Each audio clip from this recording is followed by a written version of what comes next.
Las opiniones expresadas en este archivo de audio y video son únicamente con propósitos informativos y de entretenimiento. No estamos autorizados para ofrecer ningún tipo de consejo legal, oficial, financiero, económico o geopolítico. Por su atención, gracias. Irán ataca a Israel. Analicemos los hechos y sus antecedentes.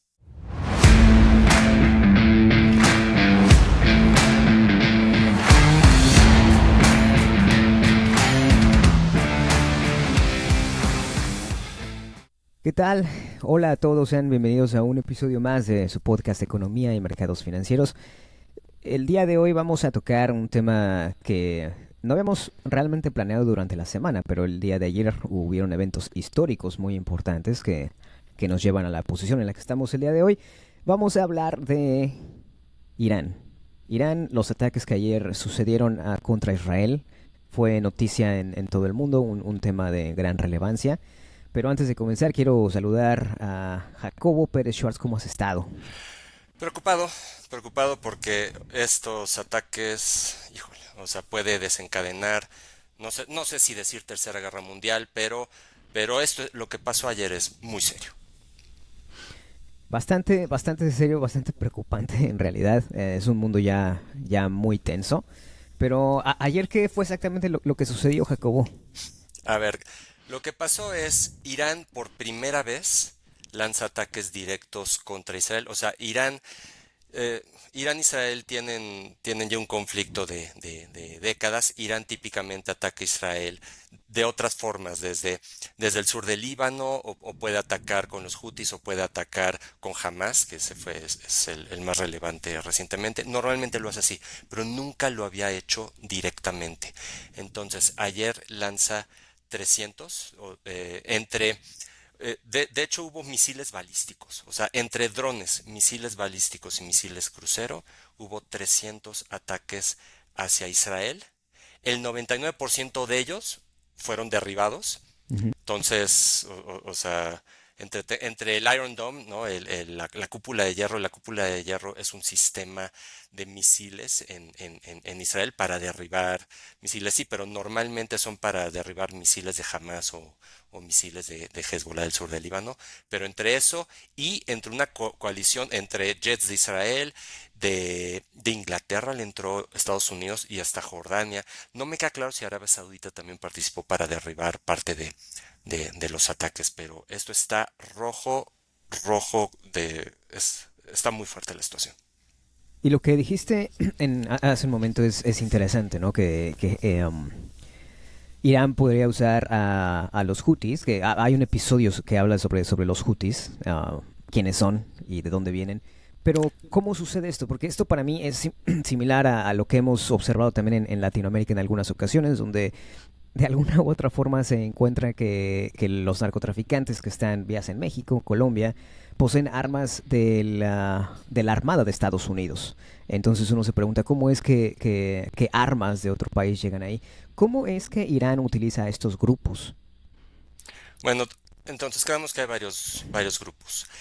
Por un lado, los Hutis en Yemen. Yemen es un país en revolución. De hecho, la mayor catástrofe humanitaria del mundo es Yemen.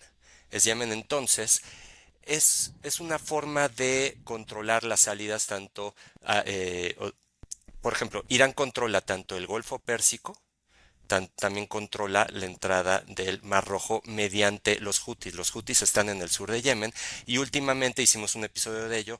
Han atacado buques, atacado, secuestrado y traen a la economía mundial por el comercio, la traen de cabeza.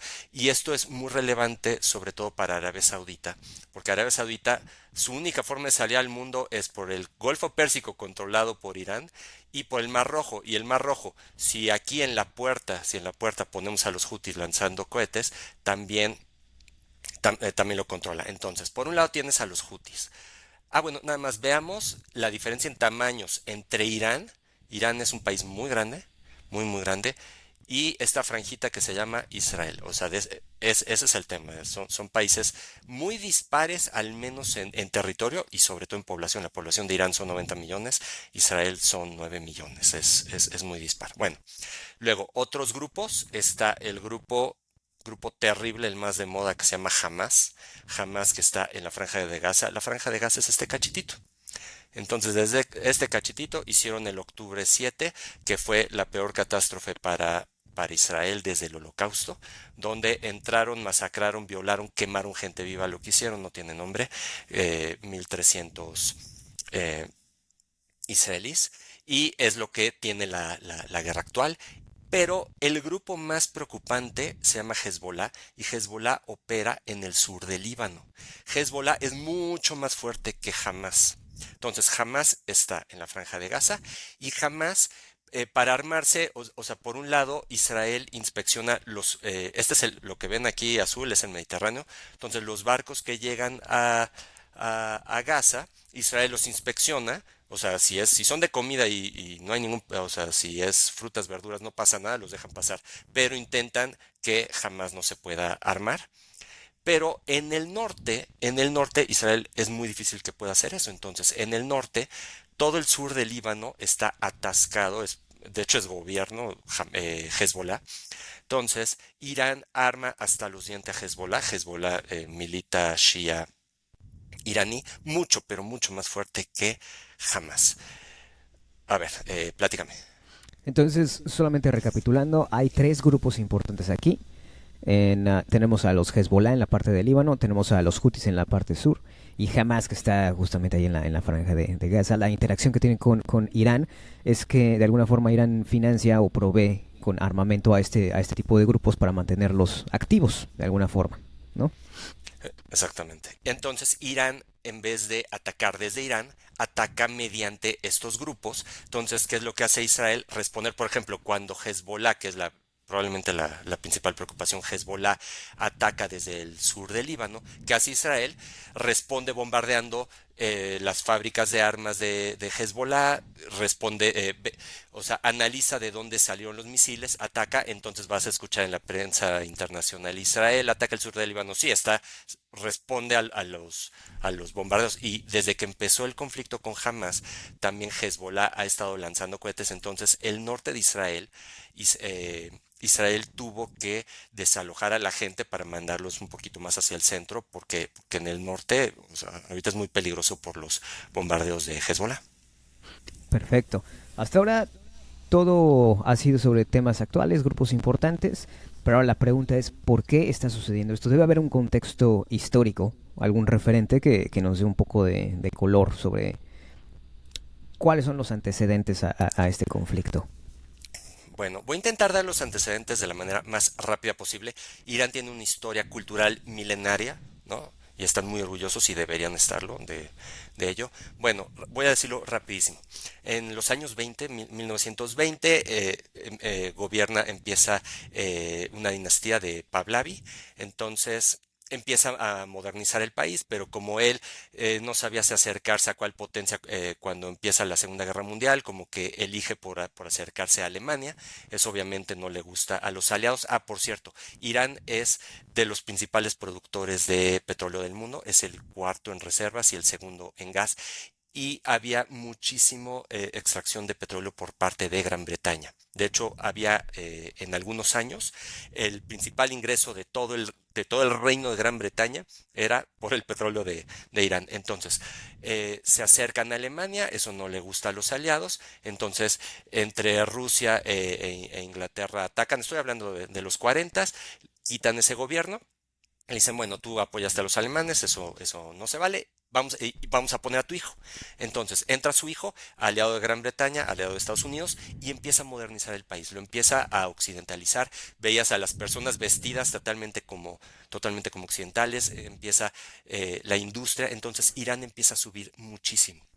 Entonces, pero empezó a haber protestas de que el petróleo se lo estaba llevando Gran Bretaña. Entonces hay un gobierno que duró muy poco tiempo, como 2, 3 años, de Mossadegh, que lo que hace es sube al poder. Él no estaba a favor ni de los clérigos ni de parte de la dinastía de Pahlavi. Lo que hace es una expropiación de petróleo. Eso no le gusta obviamente a las potencias de Occidente. Entonces quitan el gobierno y regresan otra vez al Shah de Irán. El Shah de Irán, quedamos que es Pahlavi, que es el pro-occidental. Entonces eso se queda como que en el pensamiento iraní de: bueno, teníamos este gobierno de Mossadegh y de alguna manera nos lo quitaron. Entonces, bueno, Irán sigue desarrollando económicamente, aliado de Estados Unidos. De hecho, Irán es el segundo país en reconocer al Estado de Israel. El primero fue, o sea, países musulmanes. El Ujú. primer país fue Turquía, el segundo fue Irán. Ah, bueno, Irán, súper importante, Irán no es árabe. Irán no es árabe, Irán es musulmán y son persas, ¿ok? Ujú. Árabe es país que habla árabe. Irán es un país persa, que claro, sí hay población árabe en Irán, sí, sí lo hay, pero la gran mayoría es persa, es una población orgullosa y una cultura milenaria. Y bien educada. Entonces, y de hecho sí, de hecho, educada, a ver, a ver, ¿algún otro comentario o le sigo? No, solamente ese tema, ¿no? Que hay algunas regiones en esa parte del mundo donde la población realmente es gente bien preparada, bien educada, que producen porque pueden producir y no solamente materia, sino gente. Entonces Irán es uno de estos países también. Sí, bueno, Irán es uno de los principales productores de ingenieros y 60% son mujeres. Eso ya me salté un poquito de actualidad, ahorita regreso al pasado. Pero sí, es una población que le entra durísimo a la educación, es una población joven que le mete muy duro a ciencias, a tecnología, a ingenierías, eso es al día de hoy. Bueno, entonces la gente estaba como que medio descontenta de hoy esta monarquía, como que vamos a quitar la monarquía y había un clérigo que se convirtió en el Ayatollah Khomeini, que con mucha popularidad estaba en el exilio, entonces mucha gente entre que resentida porque le habían quitado al gobierno de Mossadegh, dijeron, bueno, este clérigo es muy popular, vamos a usarlo para quitar la monarquía, que la monarquía o sea, sí estaba resultando, había desarrollo económico, pero obviamente había parte de corrupción. Entonces, a ver, vamos a quitarlos. Y entra la revolución de enero del 79, la revolución de los ayatolas. Y eso literal cambió el mundo. Es un gobierno, es el gobierno que tienen a la fecha. Empieza en el 79, es un gobierno extremista, islámico. Me refiero que tienen la ley a rajatabla, se llama Sharia. Entonces, o sea, ya era un país prácticamente occidentalizado. Marcha atrás totalmente, desde la vestimenta de las mujeres, bueno, por ejemplo, o sea, no pueden mostrar prácticamente nada de su cuerpo, o sea, necesitan estar con la burka todo el tiempo, el hijab. Entonces, es un país que retrocedió en el tiempo muchísimo, pero por otro lado, sí le meten a la educación, pero es un país que internamente cualquier disidencia o sea, te pueden matar tranquilamente. O sea, es un país que ideológicamente ha retrocedido muchísimo y no soporta. Ah, bueno, por un lado quiere la hegemonía de que ellos son chiitas. Entonces, Irán es chiita. El rey de los sunitas, que estoy hablando de las dos ramas de los musulmanes, son chiitas, que es Irán y la mitad de Irak, sunitas, que el principal es Arabia Saudita, y ha habido un conflicto entre ellos. De hecho, el mayor conflicto en la zona no es contra Israel, el mayor conflicto es chiitas contra sunitas, y se han dado, toda la guerra de Siria fue por eso, se han dado con armas químicas, no bueno. Entonces, Irán quiere esa hegemonía chiita, entonces sube al poder en el 79, hay un episodio durísimo de la embajada de Estados Unidos que están secuestrados en la embajada 444 días. Entonces liberarlos es un relajo. Entonces en los 80 se van a la guerra con Irak, porque Irak tenía miedo, oye, la mitad de Irak es chiita y la mitad de Irak es sunita, quedamos que chiita es Irán. Entonces, oye, estos clérigos que están haciendo este relajo, Saddam Hussein tenía nervios de, oye, van a hacer un relajo en mi país. Entonces, bueno, ¿qué vamos a hacer? Hicieron la guerra. Hicieron una guerra que se dieron con armas químicas. Una de las peores guerras. Se dieron duro. Nadie gana. Y luego Irak vuelve a ser muy importante con el mismo Saddam Hussein cuando Irak invade Kuwait, entra Estados Unidos y quita a Saddam Hussein. Eso, o sea, Saddam Hussein era terrorista, era una persona non grata, o sea, persona pésima, Irak, pero cometió Estados Unidos un error terrible, porque Irak era el que mantenía a raya a Irán. En el momento en el cual Irak ya no tiene un gobierno funcional, que ese gobierno era pésimo, sí, pero en ese momento ya le dan carta abierta a Irán, entonces, para efectos prácticos, Irak al día de hoy es propiedad de Irán, y Siria también, y Líbano también. A ver, me callo tantito, dime. Es solamente recapitulando un poquito, ¿no? Porque hay varios temas bastante importantes que retomar. A mí me causó mucha curiosidad el hecho de que Irán haya sido el segundo país en reconocer al Estado israelí después de su creación, y luego tenemos esta situación que puede ser un poco confuso, ¿no? Pues la gente puede preguntarse, a ver, ¿por qué si ellos reconocieron al Estado israelí, por qué ahora lo están atacando? Pero es lo que estabas describiendo, la situación detrás de esto no es necesariamente Irán contra Israel, sino tiene un contexto histórico de dos grupos que ya existían en la zona desde hace muchísimo tiempo. Ahora, un comentario. Israel no tiene en ningún momento conflicto con los iraníes. Tiene conflicto con el gobierno de Irán. El gobierno de Irán, de los ayatolas extremistas, pero cero conflicto con... A ver, el iraní es, en general, hay de todo, como en cualquier país hay de todo, pero en general es población joven, hay mucha educación, orgullosos de su cultura. O sea, no, ese no es el problema. Ahora, Estados Unidos ha intentado por décadas ha puesto sanciones económicas muy fuertes en contra de Irán, intentando de que la gente se levante, o sea, que la inflación sea elevada, que tengan un estándar de vida bajo, de tal manera que la gente haga una revolución, así como hicieron la revolución del 79 para quitar al Shah de Irán, que era pro-occidental, y que entraron los ayatolas, que son los extremistas clérigos. Lo que quiere el occidente es que el descontento sea tanto adentro de Irán por parte de sanciones, que ellos a su vez hagan una revolución, que quiten a estos clérigos y otra vez retomar un país moderno con el cual se pueda tratar. Irán es el promotor número uno del terrorismo a nivel mundial, ha atacado embajadas en todo el mundo, sobre todo en Argentina hubo una muy fuerte.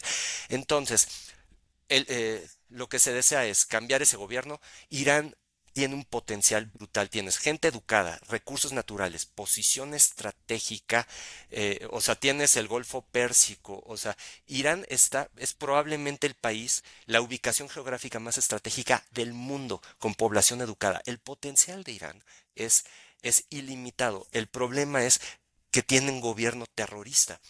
Y empezó a querer enriquecer uranio.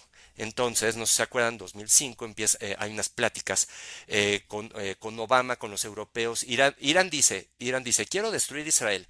Pero quiero enriquecer uranio para motivos pacíficos. Entonces, entre que el mundo no le cree, como que los europeos estaban intentando, bueno, sí, medio, vamos a hacerles caso.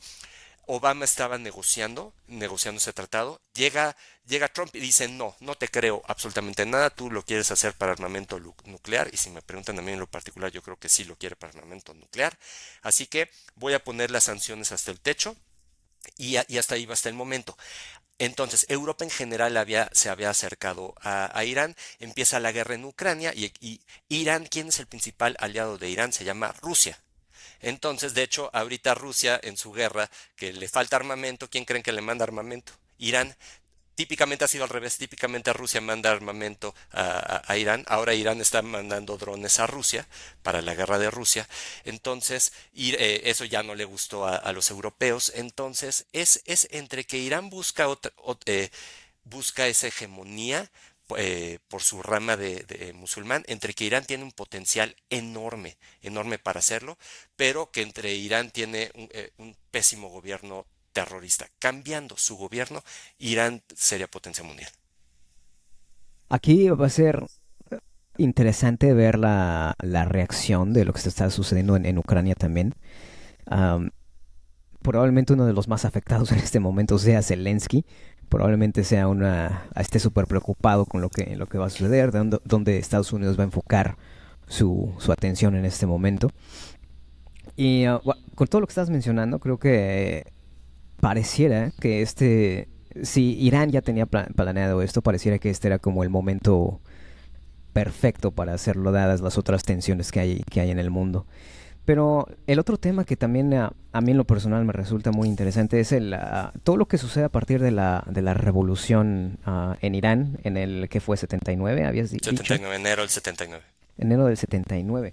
Pero si lo estoy entendiendo bien, entonces esta revolución fue para tratar de obtener ese, digamos, nacionalismo de regreso, porque había un gobierno que estaba más enfocado en modernicemos el país, tengamos interacciones o relaciones diplomáticas con Estados Unidos, otras potencias, pero al mismo tiempo es un tema de aculturamiento, ¿no? Porque cuando empiezas a interactuar de esa forma, pues tienes que adoptar otro tipo de pensamiento. Entonces puede ser que eso haya sido parte de algo que no le gustó a los conservadores y dijeron, ¿sabes qué? Pues lo que estamos produciendo aquí se queda aquí. El petróleo, todo el enriquecimiento se queda aquí. Y lo que dijiste, ¿no? Derrocan entiendo que la CIA tuvo probablemente interacciones en derrocar al gobierno anterior. Sí, o sea, había una dinastía, bueno, o sea, había dos gobernantes que desde el año 20 es la dinastía de Pahlavi, que, o sea, el primero es el Ujú. papá que lo quitan por colaborar con la Alemania nazi, Sí. pero ponen al hijo, no es de que lo derrocan así totalmente, es ok, pero pones al hijo. El hijo estaba modernizando, viene un gobierno el que nacionaliza el de Mossadegh, que es el Vamos a que ver. Ujú. nacionaliza el petróleo, lo quita la CIA y eso no lo perdonan los iraníes y ponen otra vez, estaba el hijo, ponen a Mossadegh, más bien, estaba el hijo, entra Mossadegh, lo quita la CIA por expropiar el petróleo y regresa el hijo. Entonces, pero quieras o no, era una monarquía desde los años 20 hasta el 79. Entonces dijeron, a ver, ya, esto es una monarquía, debemos quitarla, nacionalismo. Ah, mira, hay un clérigo muy popular. Oye, pues muchos no nos encanta, ¿no? Que sea clérigo, pero es muy popular y lo vamos a usar.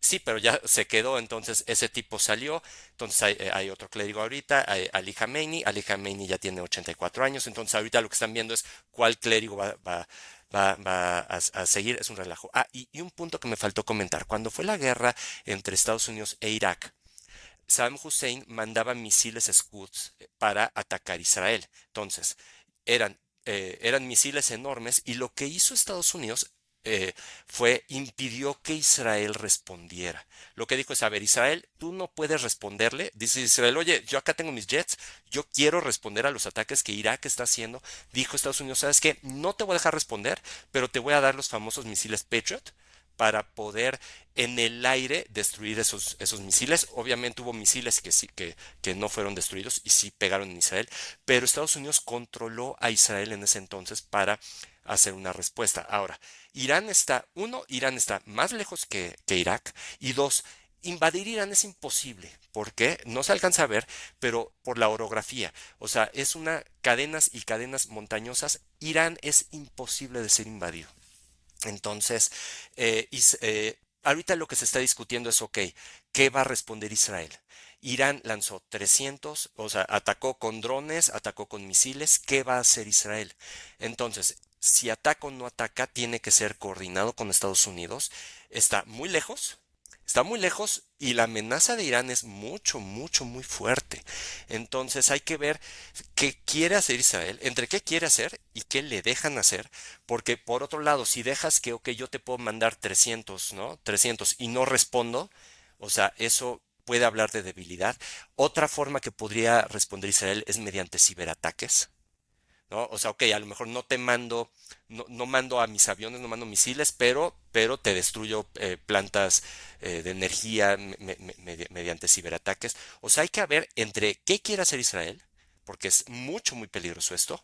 Israel está a media guerra, ¿no? A media guerra en el sur con Hamas. Meterte en otra guerra, obviamente esto empeoraría el conflicto con Hezbollah, que es mucho más fuerte que Hamas. Entonces, ahorita está todo muy tenso para ver cómo responde Israel, porque, o sea, la siguiente movida en el tablero de ajedrez es demasiado delicada. Y hay muchas cosas, ¿no? Las posturas de los gobiernos también en Estados Unidos son diferentes. Hay elecciones este año que Sí. esperemos que esto se solucione antes, pero este tipo de temas son largos, ¿no? O sea, ya lo vimos con lo que está sucediendo en Ucrania, Rusia, ya lleva mucho tiempo, es algo que es complicado de definir. Y sí, esa analogía con un tablero de ajedrez es bastante atinada. Los movimientos aquí van a tener que ser muy bien calculados, muy bien meditados, porque hay muchas naciones en juego y pues desde luego la integridad de los habitantes de esas naciones, ¿no? Esta sería potencial tercera guerra mundial. Ojalá que no llegue a ello. Ahora, Rusia está muy distraída, o sea, Rusia no es la Rusia de siempre. Entonces, o sea, Irán, o sea, ¿quién es aliado de Irán? Por ejemplo, China. Pero China no le entraría, no creo que le entre a nivel armamentista. O sea, China lo que quiere es seguir comerciando con el mundo. China se lleva muy buena parte del petróleo de Irán. Entonces, China lo que quiere es seguir produciendo, es el 50% de la producción global hace China. Entonces, eso es lo que busca. A China no le gusta este tipo de conflictos y menos con el que se le suministra la energía que necesita para seguir produciendo. Entonces, su aliado es China, pero no creo que le entre a los golpes. Rusia, pero Rusia está muy debilitada ahorita. Entonces, Irán probablemente militarmente hablando esté sola en un conflicto en el cual Israel tiene los aliados más fuertes del mundo. Israel, aunque es un país muy pequeño, es muy fuerte, pero Israel no quiere escalar más guerra que de por sí ya tiene en casa. Entonces, o sea, los siguientes días, si no es que las siguientes horas, son vitales para el mundo. Y ahorita que lo mencionabas, Rusia, China, hay un episodio que tenemos de demografía, también revisen porque tocamos temas del por qué estas potencias podrían ser no potencias en este caso. Revísenlo, es bastante interesante, es una diferente perspectiva a solamente tener armamento, ¿no? También se trata de gente, la edad de la gente, la edad de la gente que está enlistada en la armada rusa es bastante alto. Entonces, desde luego hay un tema demográfico de edad que hay que considerar también. Único comentario mío es, ok, ¿cómo se resuelve esto? Aquí hay dos potenciales soluciones. Uno, que acepten que Israel llegó para quedarse. Punto. O sea, que acepten la existencia de Israel, que Israel haga negociaciones con los palestinos, con tú donde vives, yo donde vivo, y que por fin se termine esto. Esa es una, que acepten que al menos que puede existir, ese es el problema, que no aceptan ni que exista de ninguna manera. O sea, no es de que, oye, ¿cuál territorio? No aceptan que exista de ninguna manera, que aceptan que puede existir de la misma forma que lo hizo Jordania y lo hizo Egipto, y sobre eso ya puedes negociar. O sea, ¿yo cómo puedo negociar contigo si no aceptas que yo puedo vivir? Entonces, que aceptan que hay un derecho para existir de Israel y sobre eso que se haga una negociación sobre qué territorios es de los palestinos y qué de Israel y tan tan. Esa es una manera. Y la otra manera, que la gente se arme de valor, que lo ha hecho muchas veces. Hay protestas fuertes en Irán, pero ninguna ha logrado quitar este régimen. Entonces, otra es otro que quiten al gobierno de la misma forma que han quitado gobiernos ahí, pero no creo que lo logre Estados Unidos. Tendría que ser la misma gente, que la gente por las malas condiciones en Irán haga una revolución de tal tamaño que ahora quiten a los clérigos y logren tener un gobierno decente, porque Irán tiene todo para ser una de las principales potencias del mundo. Y ojalá lo haga, ojalá lo sea, pero con un gobierno con el cual puedas negociar y que no promueva el terrorismo. Ujú. Desarrollo para todos. Sí. Pues, mi estimado Jacobo, te agradezco demasiado. Estos son temas bastante relevantes para todos. Y pues agradecerle a todos las personas que estuvieron aquí con nosotros, escuchando, viéndonos en formato de video. Y pues vaya, nos escuchamos la próxima. Enorme abrazo, gracias. Adiós. Recuerda seguirnos en todas nuestras redes sociales. En YouTube como Economía y Mercados Financieros. Todo junto y sin espacios. También nos puedes encontrar en Facebook y en Spotify como Economía y Mercados Financieros. O bien, si lo prefieres, mándanos un correo a econmercfin@gmail.com. Síguenos, suscríbete, activa las notificaciones y déjanos saber qué temas son de tu interés. Muchas gracias y nos escuchamos la próxima.